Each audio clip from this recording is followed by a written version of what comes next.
어두컴컴한 방 안.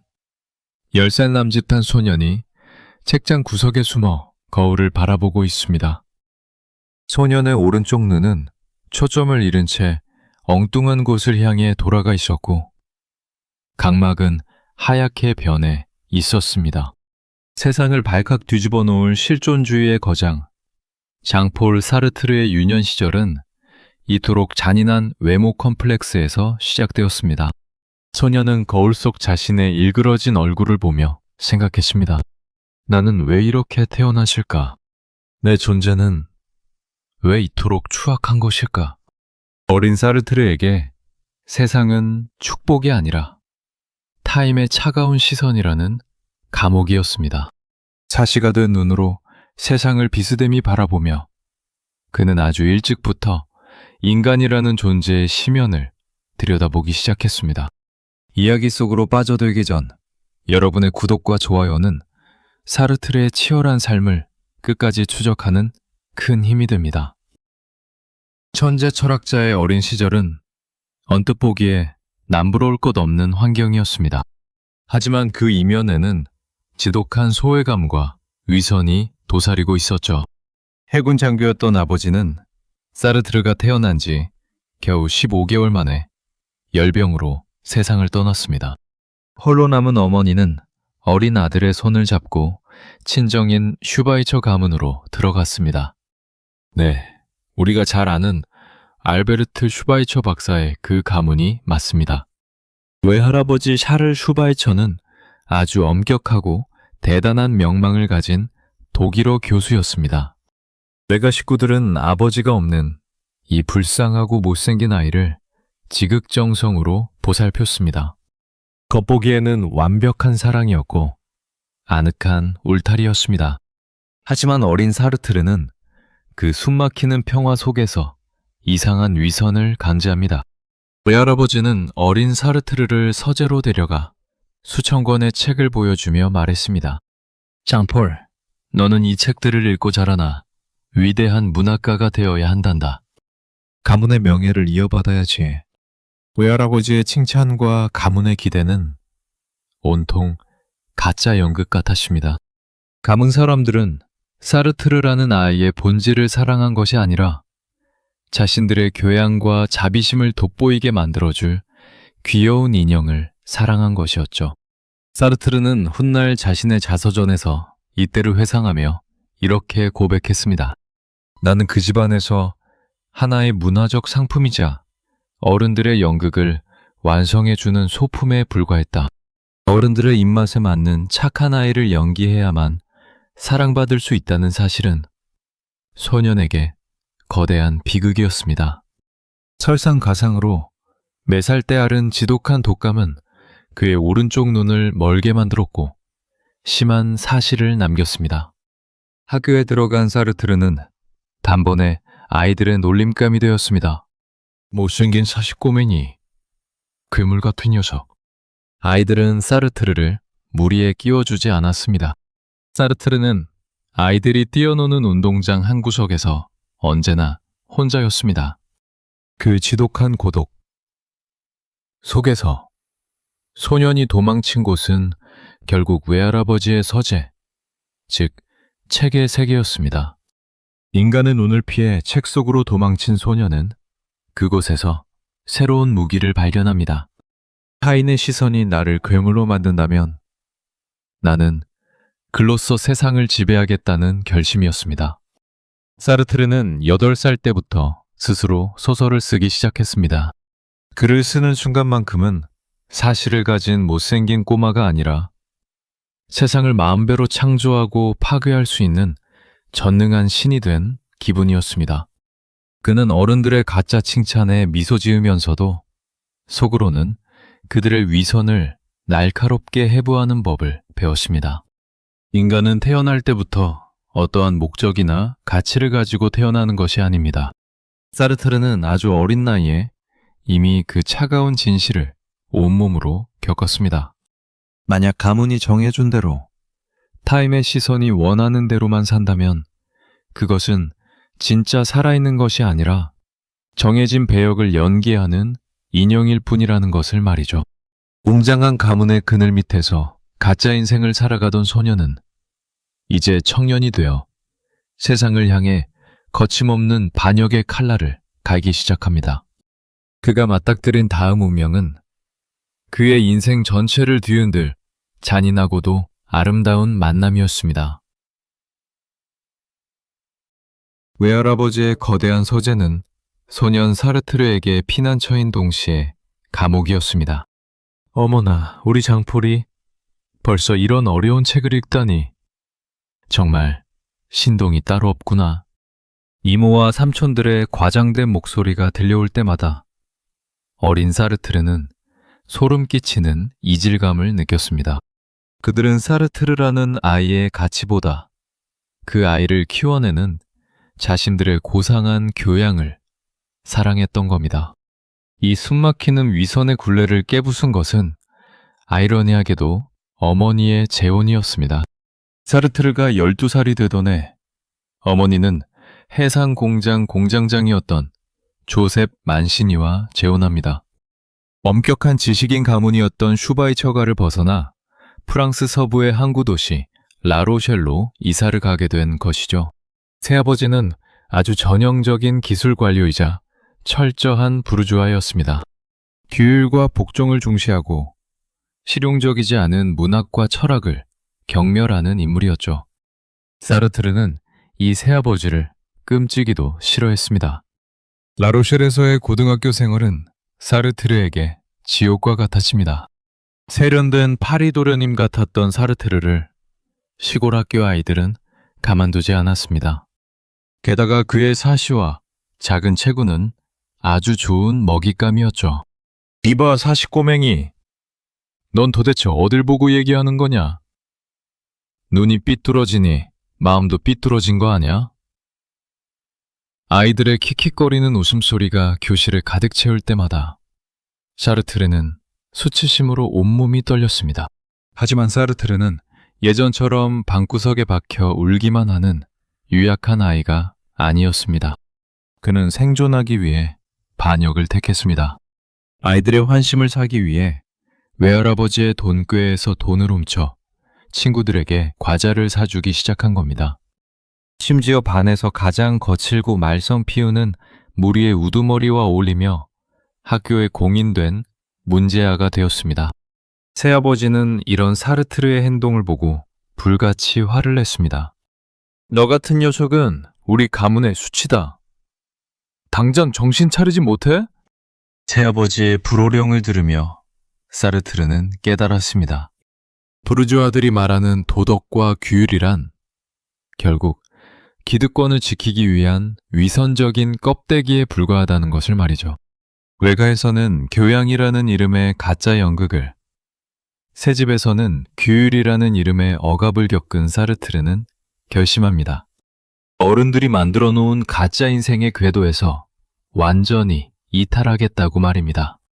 그는 다시 파리로 돌아가기 위해 죽기 살기로 공부했습니다.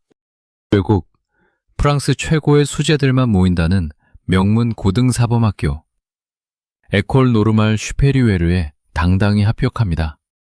파리로 돌아온 청년 사르트르는 거칠 것이 없었습니다.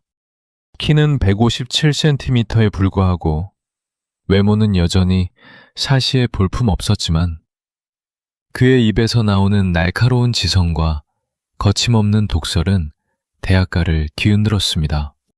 그는 기성세대의 모든 권위를 조롱하는 풍자극을 만들고 밤새 술을 마시며 기성 도덕을 비웃었습니다. 인간은 스스로를 만들어가는 존재다. 부모가 정해준 직업, 사회가 요구하는 모범생의 기준 따위는 다 집어치워라. 나는 오직 내가 선택한 삶을 살겠다. 사르트르는 드디어 자신을 억누르던 가문의 그물에서 벗어나 진짜 자유를 향한 첫 발을 내디뎠습니다. 하지만 그것은 시작일 뿐이었습니다. 기성사회에 반항하며 고독한 늑대처럼 울부짖던 청년 사르트르 앞에 그의 오만함을 단숨에 무너뜨리고 영혼을 통째로 뒤흔들 불세출의 천재 여성이 걸어들어옵니다. 프랑스 지성사를 뒤흔든 가장 파격적인 스캔들이자 운명, 시몬 드 보부아르와의 만남이 코앞으로 다가오고 있었습니다. 천재들이 바글거리는 에콜 노르말 슈페리웨르에서도 사르트르는 단연 독보적인 이단아였습니다. 하지만 그런 사르트르에게도 감히 넘보지 못할 거대한 벽이 존재했으니 바로 프랑스 전역의 수재들이 목숨을 거는 철학 교수 자격 시험이었습니다.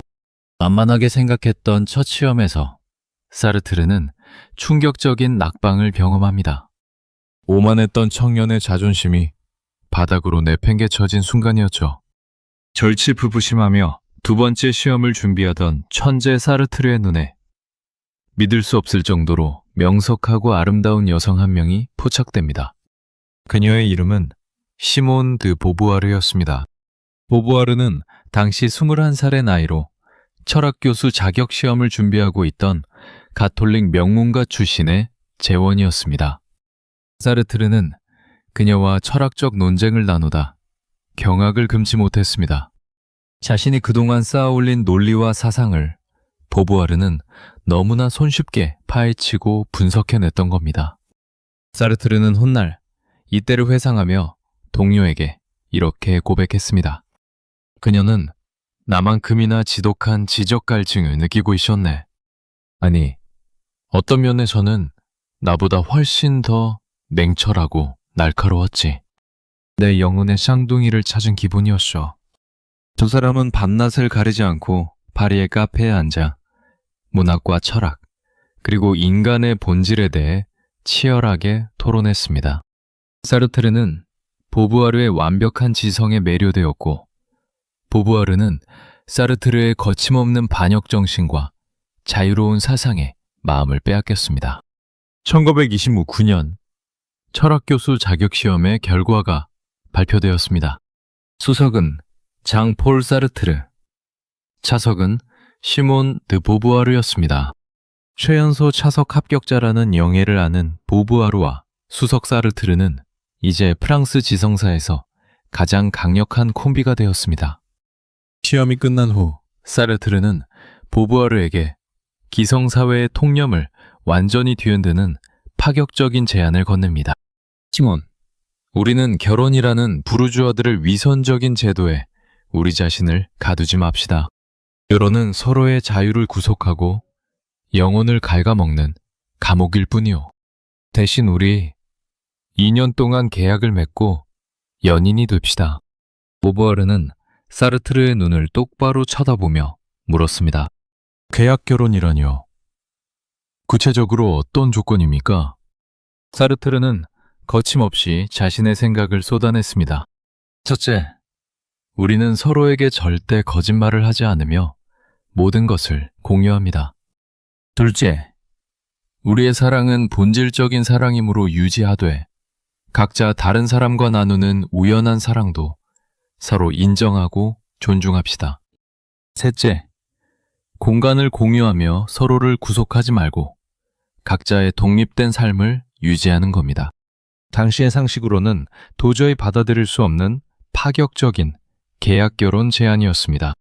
하지만 기성 도덕을 혐오했던 보부아르는 이 제안을 기꺼이 받아들였습니다. 좋아요, 장폴. 당신의 그 무모한 도전에 동참하겠어요. 우리는 서로의 자유를 지켜주는 가장 완벽한 동반자가 되는 겁니다. 이 계약은 2년으로 시작해 사르트르가 세상을 떠날 때까지 평생 동안 이어졌습니다. 그들은 같은 건물에 살지 않았고 아이를 가지지도 않았으며 각자 다른 연인을 만나며 그 사실을 서로에게 편지로 생생하게 고백했습니다. 세상 사람들은 이들을 향해 손가락질하며 부도덕한 괴물들이라고 비난했지만 사르트르와 보부아르에게 이것은 타인의 시선에서 벗어나 온전한 개인의 자유를 실천하는 실존적 실험이었습니다. 영혼의 동반자를 만나 지적 전성기를 맞이한 사르트르. 그러나 그가 외치던 자유와 존재의 의미는 아직 머릿속 관념에 불과했습니다. 완벽한 자유를 손에 넣었다고 믿었던 청년 철학자에게 세상의 모든 사물이 낯설고 기괴하게 느껴지는 기묘한 정신적 위기가 찾아옵니다. 파리의 안락한 카페를 벗어나 낯선 도시의 길거리에서 사르트르는 인생을 송두리째 뒤흔들 지독한 구토 증상과 마주하게 됩니다. 프랑스 북부의 한산하고 쓸쓸한 항구 도시 르아브르. 교수 자격 시험에 합격한 사르트르는 이곳의 한 고등학교에서 철학 교사로 부임하게 됩니다. 파리의 화려한 예술적 활기와 보고아르와의 뜨거운 대화에서 격리된 채 사르트르는 극심한 권태와 고독에 휩싸였습니다.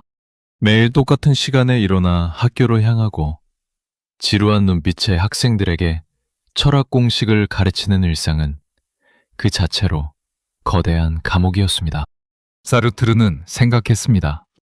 내가 과연 진짜 살아있는 것일까?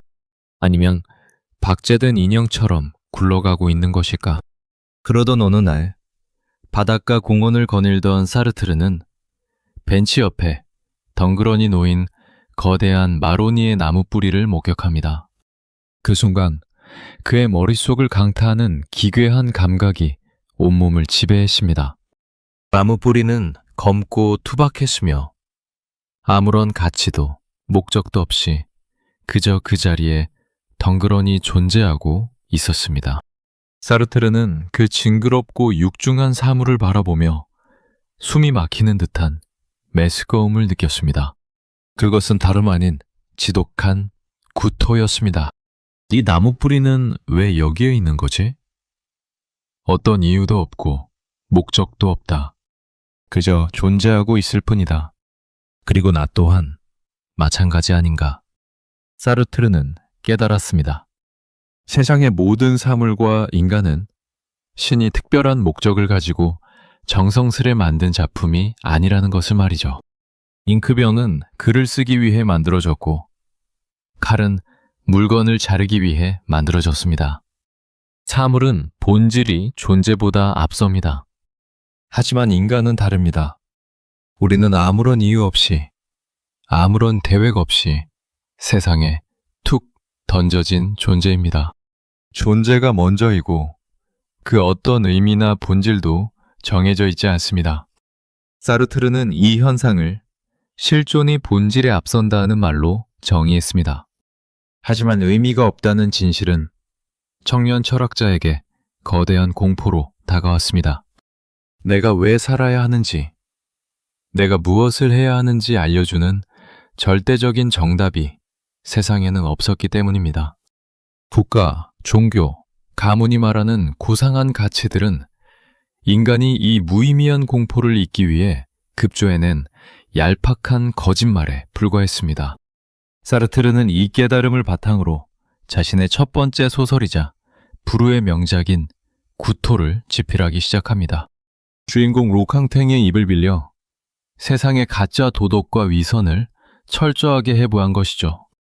인간은 모두 아무런 이유 없이 태어나 나약함 속에 살아가다가 우연히 죽어간다. 이 냉혹한 통찰이 담긴 소설 구토는 발표되자마자 프랑스 문단에 거대한 충격을 안겼습니다. 젊은 지식인들은 사르트르가 포착해낸 존재의 메스꺼움에 격렬하게 공감했습니다. 사르트르는 단숨에 주목받는 문학가이자 사상가의 반열에 올랐고 자신의 철학적 승리를 만끽했습니다. 그러나 르아브르의 쓸쓸한 방 안에서 펜을 굴리며 발견한 이 실존의 개념은 여전히 한가로운 지식인의 서재 안에서만 맴도는 관념 유희였습니다. 신도 없고 목적도 없는 세상에서 인간은 어떻게 살아야 하는가에 대한 진짜 해답은 고요한 도서관이 아닌 피와 비명이 낭자한 아수라장에서 찾아야 했습니다. 1939년 전 세계를 파멸의 구렁텅이로 몰아넣은 제2차 세계대전의 서막이 오르고 있었습니다. 평화를 노래하던 지식인 사르트르의 손에는 펜 대신 투박한 군총이 쥐어지게 됩니다. 1939년 9월 가을의 문턱에 선 파리의 거리에 요란한 사이렌 소리가 울려 퍼졌습니다. 히틀러의 나치 독일이 폴란드를 침공하면서 제2차 세계대전의 참혹한 포성이 터진 것입니다. 프랑스 전역에 총동원령이 내려졌고 카페에 앉아 존재의 무의미함을 논하던 34살의 철학교사 사르트르 역시 징집명령서를 피할 수 없었습니다. 하지만 지독한 사실이다. 오른쪽 눈에 시력까지 거의 없었던 그가 전투병으로 전방에 나설 수는 없었죠. 사르트르는 후방의 기상관측병으로 배정되어 전쟁의 이면을 바라보게 됩니다. 기상부대에서의 생활은 기묘할 정도로 고요했습니다. 군복을 입은 사르트르는 하늘을 바라보며 풍향과 기온을 측정하는 일 외에는 온종일 자유시간을 보냈습니다. 그는 군용 막사 구석에 앉아 하루에 12시간씩 글을 쓰고 편지를 보내며 자신의 철학적 사유를 더 깊게 파고들었습니다.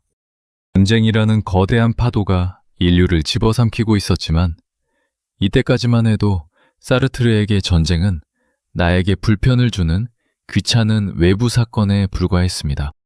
그는 여전히 철저한 개인주의자였고 역사라는 거대한 흐름과 자신은 무관하다고 믿었습니다.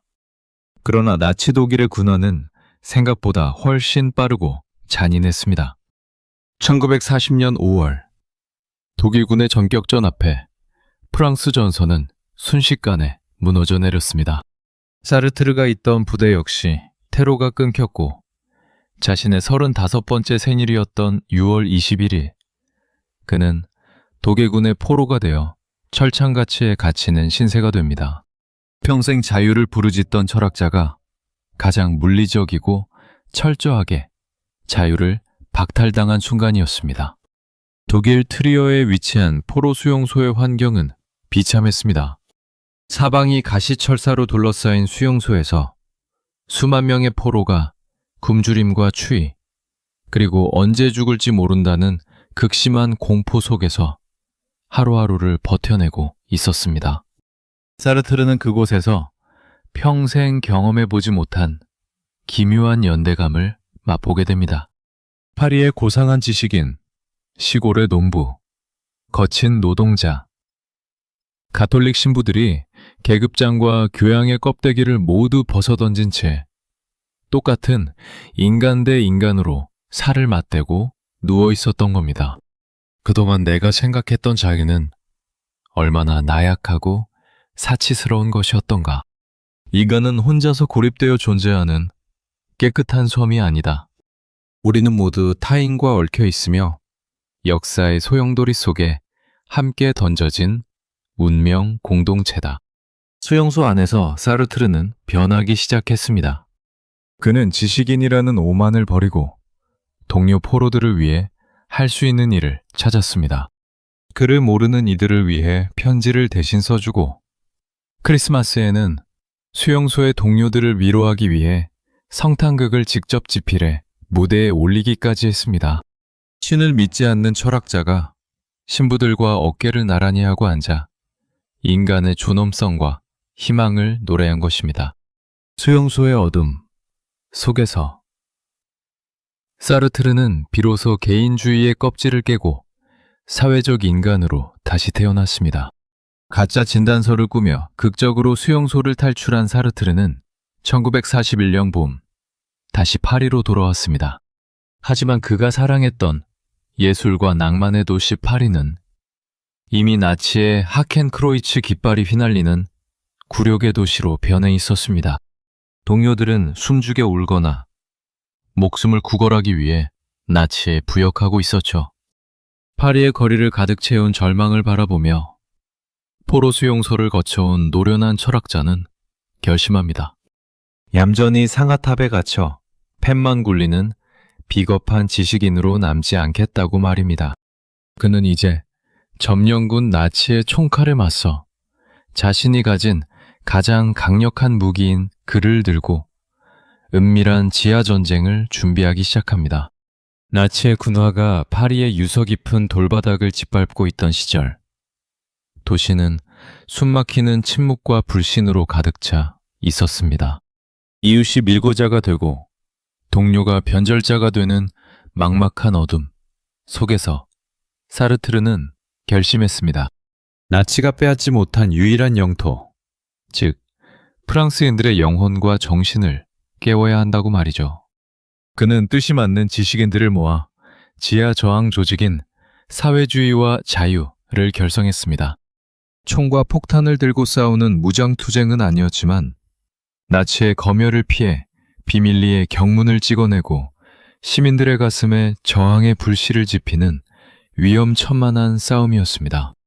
하지만 게스타포의 촘촘한 감시망 속에서 지하 조직 활동은 오래가지 못했습니다.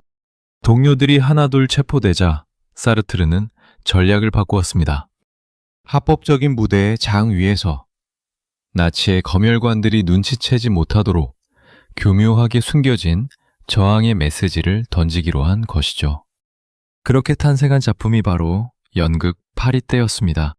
그리스 신화를 빌려와 어머니를 죽인 복수를 감행하는 오레스테스의 이야기를 다룬 이 연극은 겉보기에는 고전 비극의 재해석에 불과해 보였습니다. 나치의 검열관들 역시 이 연극의 숨은 독약을 알아보지 못하고 공연을 허가했습니다. 그러나 프랑스 관객들은 극장에 앉아 주인공 오레스테스의 대사를 듣는 순간 온몸에 소름이 돋는 것을 느꼈습니다.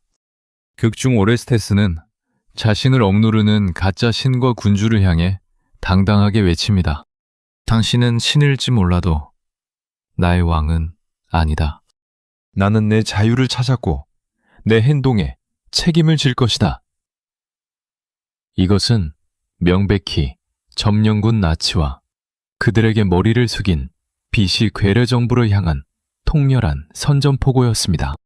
관객들은 터져나오는 함성을 삼키며 어둠 속에서 뜨거운 눈물을 흘렸습니다. 사르트르는 연극이라는 거울을 통해 파리 시민들에게 외치고 있었던 겁니다. 우리가 굴복하지 않는 한 나치는 결코 우리를 지배할 수 없다. 이 시기 사르트르는 알베르 까미라는 또 다른 젊은 천재를 만나게 됩니다. 까미는 저항신문인 전투의 편집장으로 목숨을 걸고 글을 쓰고 있던 뜨거운 청년이었죠. 사르트르의 연극 공연장에 찾아온 카미는 단번에 사르트르의 천재성과 저항정신을 알아보았습니다. 두 사람은 밤이 새도록 나치의 눈을 피해 술을 마시며 프랑스의 미래와 지식인의 사명에 대해 이야기를 나누었습니다. 어둠이 짙을수록 그들의 우정과 연대는 더욱 단단해졌습니다. 전쟁은 인간의 본성을 가장 밑바닥까지 그려내는 거대한 시험대입니다.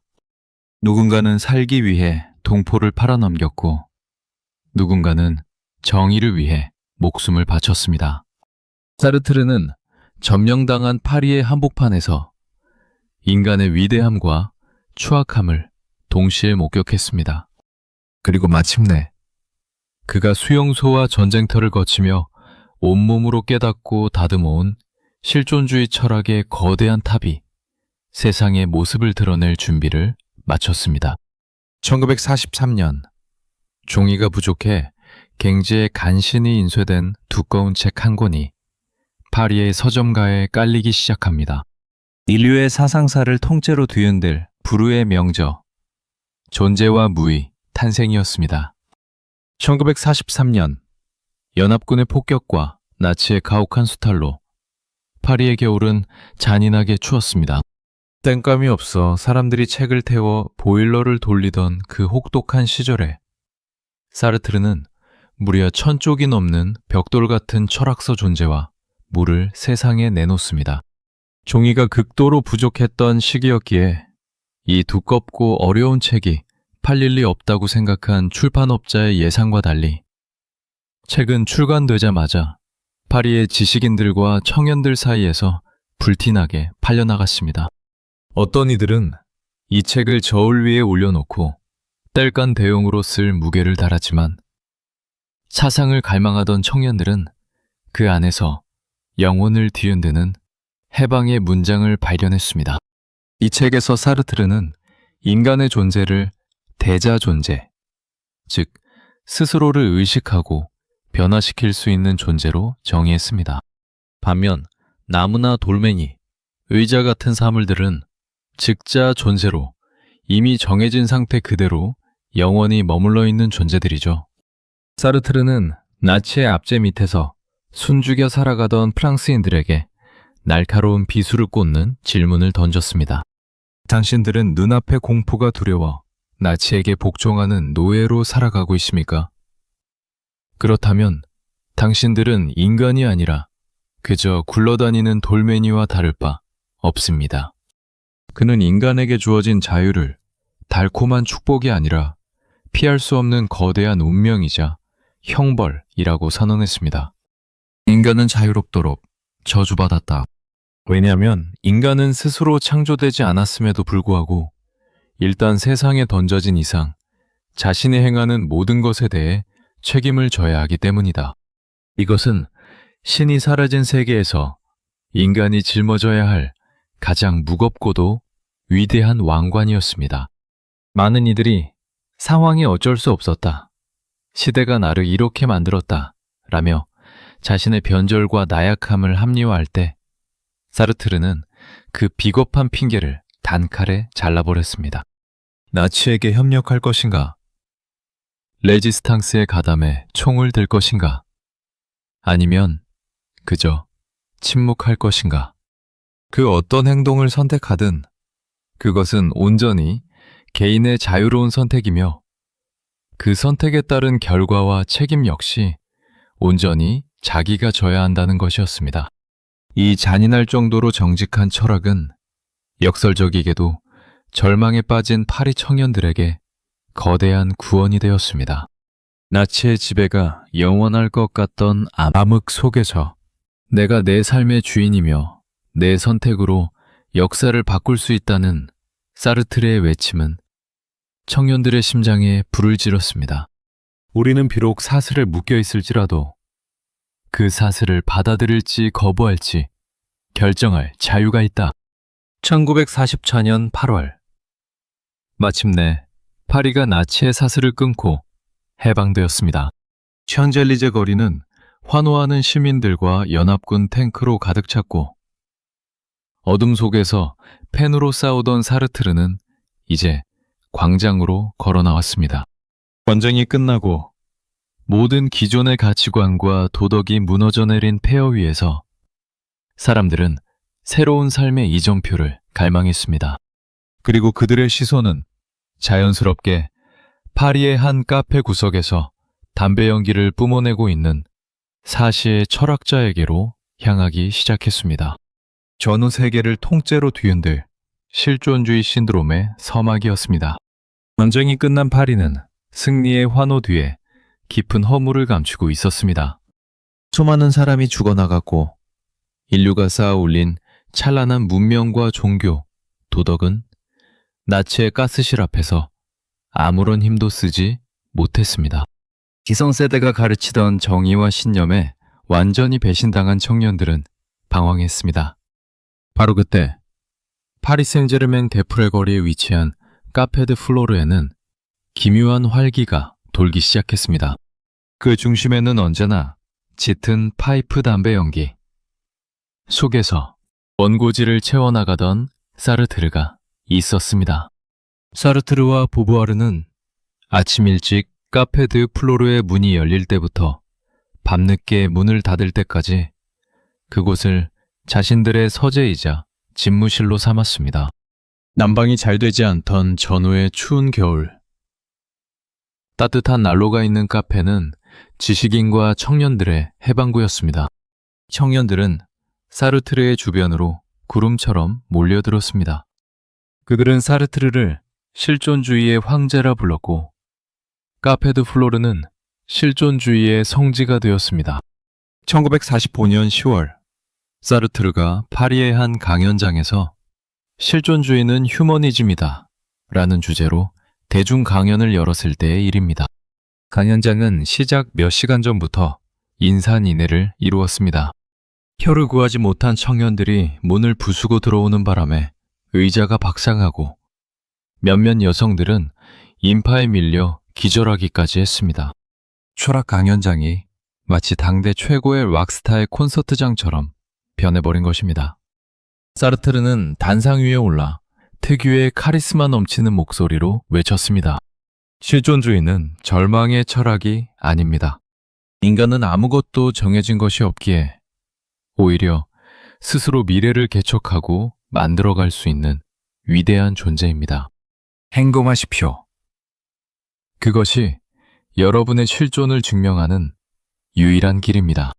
이 한마디는 전후 프랑스를 넘어 전 세계 청춘들의 영혼을 뒤흔들었습니다. 청년들은 사르트르처럼 입기 시작했습니다.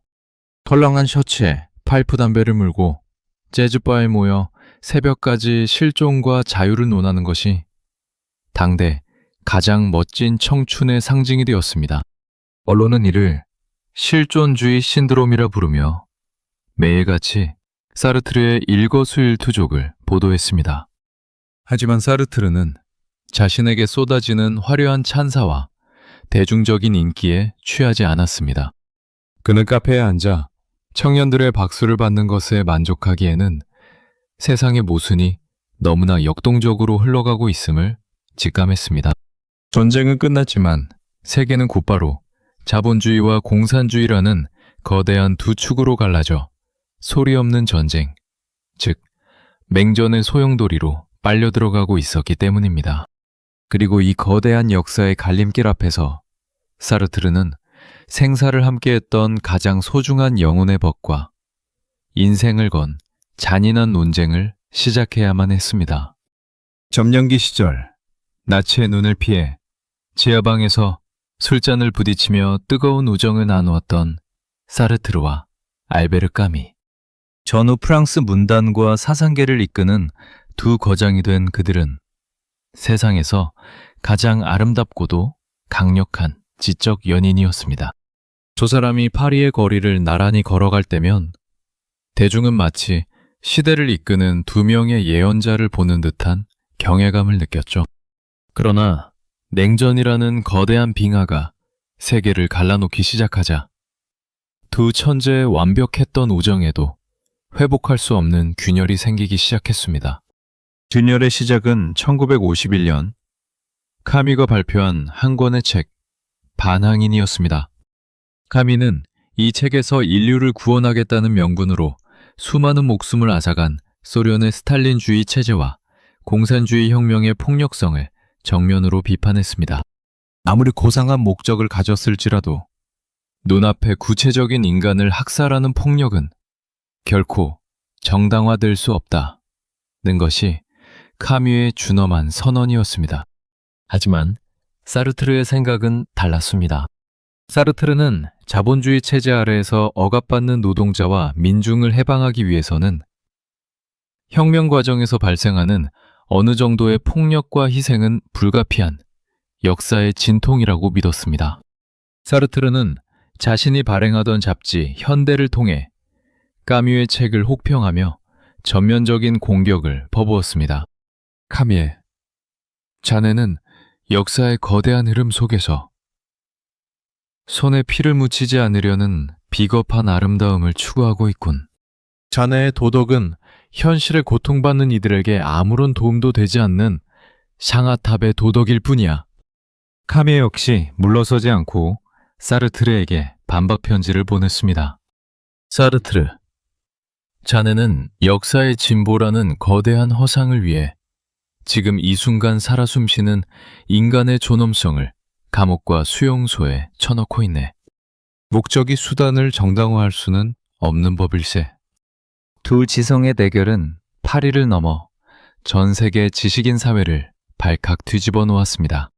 어제 가장 치밀했던 벗이 오늘의 가장 잔인한 적이 되어 지 면위에서 칼을 겨눈 것입니다.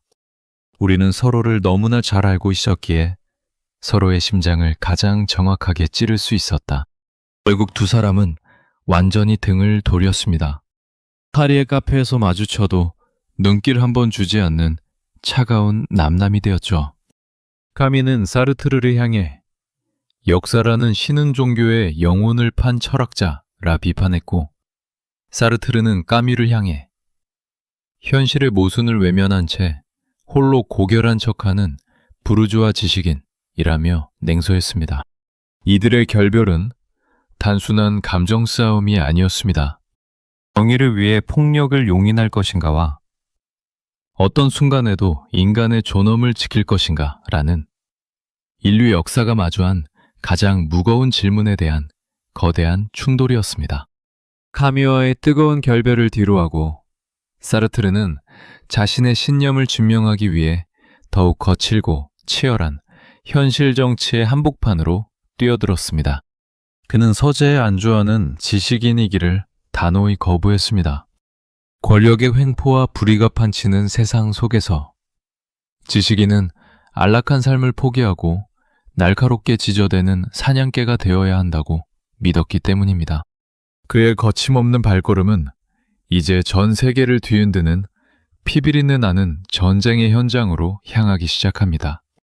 카미어의 가슴 아픈 결별 이후 사르트르의 행보는 거침이 없었습니다. 그는 지식인의 사회적 실천을 뜻하는 앙가주망, 즉 현실 참여를 자신의 삶으로 직접 증명하기 시작했습니다. 사르트르에게 지식인이란 지 높은 상아탑에 앉아 고상한 이론이나 늘어놓는 구경꾼이 아니었습니다. 그는 지식인의 존재 이유를 이렇게 정의했죠. 지식인은 사회의 불의와 권력의 횡포를 향해 끊임없이 지저대고 물어뜯는 개가 되어야 한다. 권력이 평온하게 잠들지 못하도록 깨우는 것. 그것이 우리의 진짜 사명이다. 사르트르는 자본주의 체제가 필연적으로 만들어내는 불평등과 인간 소외에 깊은 분노를 느꼈습니다. 그는 프랑스 노동자들의 파업 현장에 직접 찾아가 확성기를 들고 연설을 했고 노동자 계급을 대변하는 프랑스 공산당의 노선에 적극적으로 힘을 실어주었습니다. 심지어 소련의 스탈린 체제가 가진 폭력성에 우려를 표하면서도 미국의 제국주의적 팽창에 맞서기 위해서는 사회주의 진영과의 연대가 필수적이라고 믿었습니다. 그는 직접 소련과 쿠바를 방문해 니키타 후르쇼프, 피델 카스트로, 체 게바라 같은 혁명가들을 만나며 전 세계 좌파 지식인들의 영적 지도자로 자리매김했습니다. 하지만 사르트르의 이러한 거침없는 현실 참여는 프랑스 정부와 보수 세력에게 눈엣 가시 같은 존재였습니다. 프랑스의 지성을 대표한다는 자가 빨갱이들의 앞잡이가 되어 나라를 어지럽히고 있다.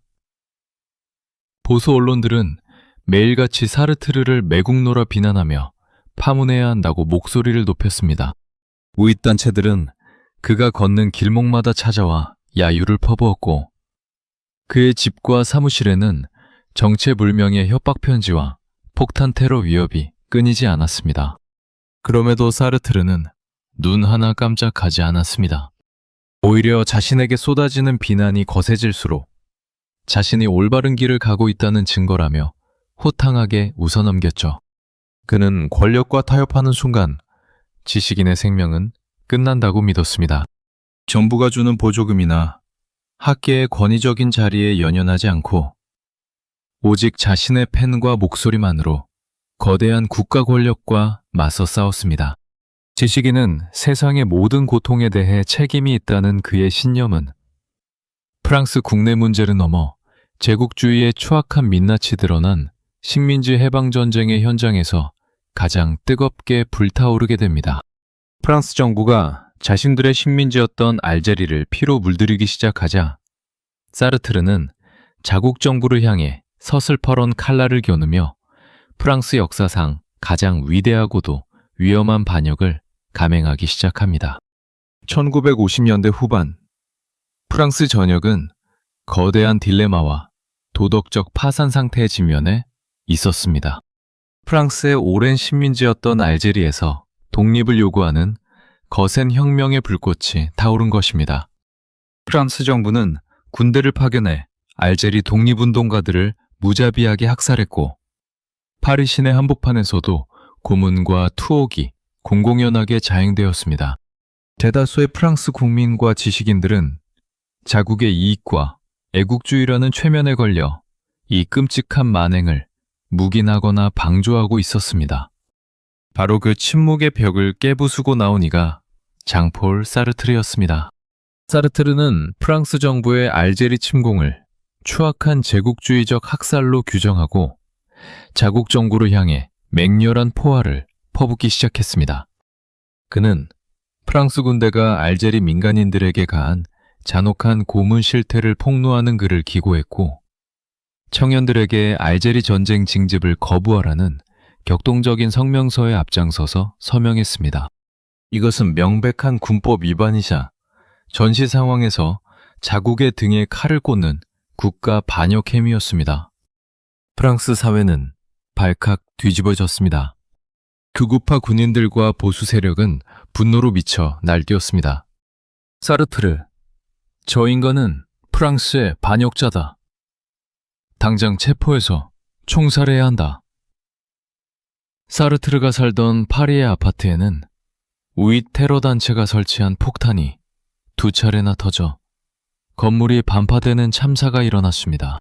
언제 어디서 암살당할지 모르는 일촉즉발의 위기 속에서도 사르트르는 피하지 않았습니다.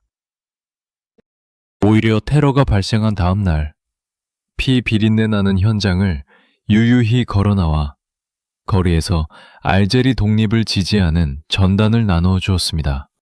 참다 못한 군부와 장성들이 당시 프랑스의 대통령이었던 샤를 드골을 찾아가 강력하게 요구했습니다. 대통령 각하, 사르트르를 이대로 두면 나라의 기강이 무너집니다. 당장 그 반역자를 감옥에 쳐넣으십시오. 하지만 데골 대통령은 잠시 침묵하더니 프랑스 역사에 길이 남을 위대한 명언을 남기며 그들의 요구를 단칼에 거절했습니다. 그를 건드리지 말게. 사르트르가 바로 프랑스라네. 드골은 비록 사르트르와 정치적 견해는 정반대였지만 국가의 폭력에 저항하고 자유롭게 말할 수 있는 지성의 존재 자체가 바로 프랑스라는 국가의 품격이자 본질임을 알고 있었던 것입니다. 사르트르는 목숨을 건 투쟁을 통해 진명했습니다. 진정한 애국이란 자국의 범죄를 무조건 옹호하는 맹목적인 비겁함이 아니라 자국이 저지르는 불의에 당당히 맞서 수치심을 느끼고 이를 바로잡으려는 처절한 양심이라는 것을 말이죠. 국가 권력의 위협과 죽음의 공포 앞에서도 단 한 걸음도 물러서지 않았던 사르트르.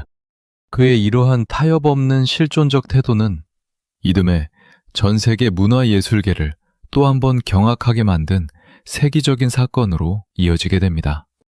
전 세계 모든 문학가가 평생을 바쳐 갈망하는 최고의 영예가 그의 발 앞에 놓였지만 사르트르는 그 화려한 왕관을 향해 거침없이 발길질을 해버립니다. 1964년 10월, 전 세계 언론의 이목이 스웨덴 할리몬으로 집중되었습니다. 그해 노벨 문학상 수상자로 실존주의의 거장 장폴 사르트르가 선정되었다는 공식 발표가 나왔기 때문입니다. 전 세계 지식인들은 드디어 올 것이 왔다. 시대의 지성이 마땅한 영예를 안았다 라며 축하의 메시지를 보냈습니다. 노벨 문학상은 문학가에게는 가문의 영광이자 신화의 반열에 오르는 완벽한 면류관이었습니다. 하지만 당사자인 사르트르의 반응은 차갑다 못해 단호했습니다. 그는 수상 소식을 듣자마자 스웨덴 할리몬에 한 통의 편지를 보냈습니다. 나는 노벨 문학상을 거부합니다. 그러니 나를 수상자 명단에서 당장 제외해 주십시오. 세계 문학사상 유례가 없는 노벨상 자발적 거부 사태에 전 세계는 거대한 충격에 빠졌습니다. 할리먼은 황당해했고 대중은 그가 왜 그런 선택을 했는지 도무지 이해할 수 없었습니다. 거액의 상금과 명예를 제 발로 걷어찬 철학자를 향해 온갖 추측이 난무했죠. 사르트르는 공식 성명서를 통해 자신이 왜 노벨상을 거부하는지 그 이유를 명백하게 밝혔습니다. 작가는 살아있는 동안 스스로를 제도의 틀 속에 가두어서는 안 됩니다.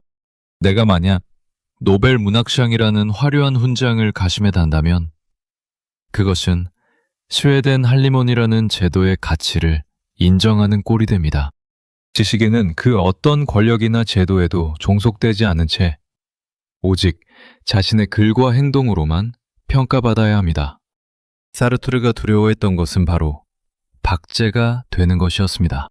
권력과 제도가 부여하는 상을 받는 순간 자신은 살아 움직이며 체제를 비판하는 투사가 아니라 박물관 구석에 얌전히 전시된 위대한 거장이라는 인형으로 전락할 것임을 간파했던 겁니다. 그는 부르주아 사회가 자신들의 체제를 옹호하기 위해 지식인에게 명예라는 꿀물을 발라 길들이려는 위선을 용납할 수 없었습니다. 나를 박물관에 가두지 마라. 나는 죽는 순간까지 거리에서 날카롭게 지저대는 살아있는 실존으로 남겠다. 사르트르는 명예뿐만 아니라 수억 원에 달하는 상금마저 단호하게 거절했습니다. 당시 그가 이끌던 잡지사와 투쟁기금의 재정이 넉넉지 않았음을 감안하면 이는 자신의 철학적 순결성을 지키기 위한 엄청난 희생이었습니다. 사람들은 그제야 깨달았습니다. 사르트르가 말해온 자유와 단독자로서의 실존은 책 속에 박제된 활자가 아니라 눈앞의 거대한 유혹을 단칼에 잘라낼 수 있는 서슬퍼런 칼날이었다는 것을 말이죠. 제도가 주는 가장 화려한 왕관을 거부하고 스스로 거리가 되기를 선택한 노학자. 그의 이러한 신념은 몇 년 뒤 프랑스를 넘어 전 세계의 낡은 질서를 뿌리째 뒤흔든 거대한 혁명의 물결 속에서 가장 찬란하게 빛나게 됩니다. 청년들이 구체제를 향해 돌멩이를 던지기 시작했을 때 예순이 넘은 이 철학자는 서재의 문을 박차고 나와 다시 한번 바리케이트 위로 뛰어오릅니다. 1968년 5월 프랑스 파리는 다시 한번 격렬한 혁명의 소용돌이에 휩싸였습니다. 대학교의 권위적인 학제와 정부의 언론 통제에 반발한 대학생들이 거리로 쏟아져 나온 것입니다. 맑은 구체제와 기성세대의 위선에 분노한 청년들은 소르본 대학교를 점거하고 보도블록을 뜯어내어 바리케이드를 쳤습니다. 경찰의 자비 없는 몽둥이와 최루탄 가스 속에서도 청년들은 굴하지 않고 외쳤습니다. 금지를 금지하라. 상상력의 권력을. 이것이 바로 전 세계 현대사의 물줄기를 바꾼 68 혁명의 시작이었습니다.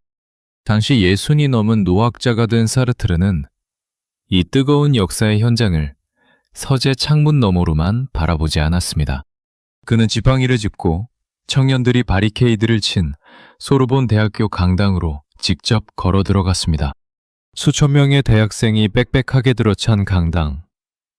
사시의 눈을 한 노철학자가 단상에 오르자 청년들은 환호성을 지르며 길을 열어주었습니다.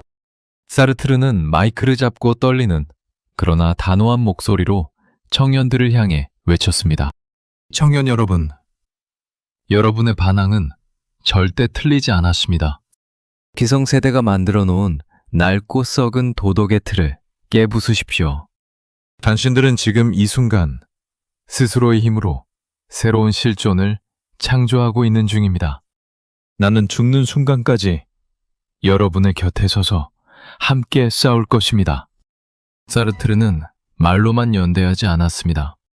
그는 청년들이 발행하는 지하 저항신문인 인민의 대의가 정부에 의해 발매 금지를 당하고 편집장들이 체포되자 직접 그 신문의 편집국장직을 자처하고 나섰습니다.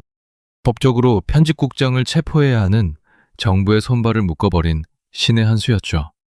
65의 노학자는 파리 길거리로 나가 지나가는 시민들에게 직접 이 불법 지하신문을 나누어 주었습니다. 경찰들이 그를 둘러싸고 체포하려 하자 사르트르는 당당하게 자신의 두 손을 내밀었습니다. 날 잡아가시오. 청년들과 똑같이 나를 저 철창 속에 쳐넣으란 말이오. 정부는 당대 최고의 지성이자 프랑스의 자존심인 사르트르를 감히 체포할 엄두를 내지 못했습니다. 샤르드골 대통령은 이번에도 경찰들에게 사르트르를 체포하지 말라는 특별 명령을 내렸습니다. 사르트르는 국가 권력마저 마음대로 만질 수 없는 그 자체로 하나의 거대한 움직이는 자유의 영토였습니다. 역시파 혁명은 비록 정권 교체라는 직접적인 정치적 혁명에는 실패했을지 몰라도 전 세계의 권위주의를 무너뜨리고 개인의 자율성과 다양성을 깨운 거대한 문화혁명으로 기록되었습니다. 그리고 그 중심에는 청년들의 상상력을 지지하며 함께 피와 최루탄을 마셨던 노철학자 사르트르가 있었습니다. 하지만 아스팔트 위에서 청춘들과 함께 불꽃처럼 타오르던 그의 육체는 이 위대한 혁명의 불길이 사그라들 무렵부터 급격하게 무너져 내리기 시작합니다. 그의 인생 마지막을 장식할 잔인한 어둠이 소리 없이 그를 찾아오고 있었습니다. 1970년대에 접어들며 사르트르의 육체는 급격히 무너져 내리기 시작했습니다. 평생 동안 하루에 몇 갑씩 피워대던 담배와 독한 술, 그리고 글을 쓰기 위해 복용했던 각성제 부작용이 한꺼번에 그를 덮친 것입니다. 몇 차례의 뇌졸중이 그의 뇌를 가볍게 충격했고 혈액순환 장애로 인해 다리가 마비되어 지팡이 없이는 단 한 걸음도 걷기 힘든 처지가 되었습니다. 하지만 그에게 찾아온 가장 잔인한 형벌은 따로 있었습니다. 4살 때 이미 시력을 잃었던 오른쪽 눈에 이어 유일하게 세상을 바라보던 왼쪽 눈마저 백내장과 망막 질환으로 인해 완전히 실명하게 된 것입니다. 1973년의 어느 날, 사르트르는 원고지 위에 글을 쓰다 갑자기 펜을 멈추었습니다. 눈앞이 온통 짙은 안개 속으로 사라져버린 듯 아무것도 보이지 않았기 때문입니다. 문학가이자 철학가에게 실명은 곧 사형 선고와 같았습니다. 그는 더 이상 보부아르의 얼굴을 볼 수 없었고 자신이 쓴 글을 읽을 수도 새로운 원고를 써 내려갈 수도 없게 되었습니다. 수많은 기자가 어둠 속에 갇힌 노철학자의 집으로 찾아와 조심스럽게 물었습니다. 사르트르 선생님, 글을 읽지도 쓰지도 못하게 된 지금 당신의 심정은 어떻습니까? 이제 당신의 실존적 투쟁은 끝난 것입니까? 사르트르는 비스듬히 초점을 잃은 눈을 허공으로 향한 채 그러나 여전히 형형한 목소리로 대답했습니다. 내 인생에 가장 큰 비극이 찾아왔음을 부인하지는 않겠습니다. 하지만 내 눈이 멀었다고 해서 내 사유가 멈춘 것은 아닙니다. 나는 이제 글을 쓰는 대신 말로써 내 철학을 완성할 것입니다. 보부아르가 내 눈이 되어 책을 읽어줄 것이고 나는 내 목소리로 세상을 향해 계속해서 소리칠 것입니다. 행동을 멈추는 순간 인간은 죽은 것이나 다름없으니까요. 그는 절망에 굴복하지 않았습니다. 눈이 보이지 않게 되자 비서와 보부아르에게 원고를 구술하여 받아 적게 했고 라디오 방송과 인터뷰를 통해 세상의 부조리를 고발하는 일을 멈추지 않았습니다. 베트남 전쟁의 참상을 비판하고 전 세계 독재 정권 아래에서 신음하는 양심수들을 석방하라는 성명서를 끊임없이 발표했습니다. 비록 그의 육체는 조그만 침대 위에 갇힌 가련한 노인에 불과했지만 그의 정신은 여전히 전 세계의 불의를 감시하는 가장 날카로운 사냥개였습니다. 말년의 고독과 어둠 속에서 사르트르는 자신의 삶을 담담히 돌아보았습니다. 가문의 위선에서 벗어나기 위해 반역을 택했던 청년 시절, 전쟁터와 수용소에서 깨달은 연대의 가치, 그리고 권력에 타협하지 않고 자유를 실천했던 수많은 나날들. 그는 자신이 말했던 자유라는 형벌을 평생 동안 온몸으로 살아냈음을 확신했습니다. 그리고 1980년 4월 프랑스 파리의 브루세 병원 중환자실에서 평생의 동반자 시몬드 보구아르가 지켜보는 가운데 이 위대한 지성은 조용히 마지막 숨을 거두게 됩니다. 그의 나이 74이었습니다. 1980년 4월 19일 병원을 나선 한 대의 운구차 뒤로 서서히 사람들이 모여들기 시작했습니다. 처음에는 수십 명, 이윽고 수백 명, 그리고 마침내 5만 명이 넘는 거대한 인파가 운구차의 뒤를 따라 생제르맹 데프레 거리와 카페드 플로르 앞을 메웠습니다. 정구가 주도하는 국장도 아니었고 군대의 엄숙한 사열도 없었습니다. 검은 옷을 입은 청년들, 눈물을 흘리는 노동자들, 고개를 숙인 지식인들이 자발적으로 모여 만든 프랑스 역사상 가장 위대하고도 슬픈 행진이었습니다. 시민들은 사르트르의 마지막 길을 배웅하며 그가 남긴 궤적을 되짚었습니다. 그는 국가가 주는 노벨상을 거부했고 권력의 달콤한 유혹을 단칼에 잘라냈으며 언제나 가난하고 억압받는 자들의 편에 서서 확성기를 들었습니다. 그를 향해 반역자라 손가락질하던 이들도 그의 철학을 비판하던 정적들도 이날만큼은 거리에 나와 고개를 숙였습니다. 그들은 사르트르라는 거인이 사라진 세상에서 이제 우리를 대신해 권력을 향해 사납게 짖어줄 날카로운 양심을 잃어버렸음을 직감했기 때문입니다. 운구차가 몬파르나스 묘지에 도착했을 때 누군가 군중을 향해 나직하게 외쳤습니다. 불존주의는 끝났다. 하지만 우리의 자유는 이제부터 시작이다. 장폴 사르트르가 오늘날을 살아가는 우리에게 던지는 메시지는 명확합니다. 수많은 이들이 세상이 원래 이렇다. 나 혼자 노력한다고 뭐가 바뀌겠냐 라며 현실의 부조리 앞에 무릎을 꿇고 노예의 삶을 자초합니다. 사르트르는 그런 우리를 향해 특유의 날카로운 목소리로 이렇게 위로와 경고를 건넵니다. 당신은 환경의 지배를 받는 인형이 아닙니다. 신이 당신의 운명을 미리 정해놓은 것도 아닙니다. 지금 당신이 처한 상황이 아무리 절망적일지라도 그 안에서 어떤 태도를 취하고 어떤 행동을 할지 선택할 자유는 온전히 당신에게 있습니다. 그러니 비겁하게 핑계를 대며 도망치지 마십시오. 당신의 삶을 스스로 창조해 나가십시오. 인간은 아무런 목적 없이 세상에 던져진 외로운 존재이지만 그렇기에 오히려 내 손으로 내 삶의 의미를 채워나갈 수 있는 유일하게 위대한 존재입니다. 내가 내리는 오늘의 선택이 곧 나의 본질이 되고 나아가 이 사회의 역사가 됩니다. 평생 동안 자유라는 무거운 형벌을 기꺼이 짊어진 채 스스로 거리가 되고 바리케이트가 되었던 철학자 장폴 사르트르. 그의 육신은 비록 한 줌의 재가 되어 몽파르나스에 묻혔지만 행동하는 자만이 실존한다는 그의 서슬퍼런 외침은 오늘날 무기력에 빠진 우리의 가슴 속에 여전히 뜨거운 불꽃으로 살아 숨쉬고 있습니다.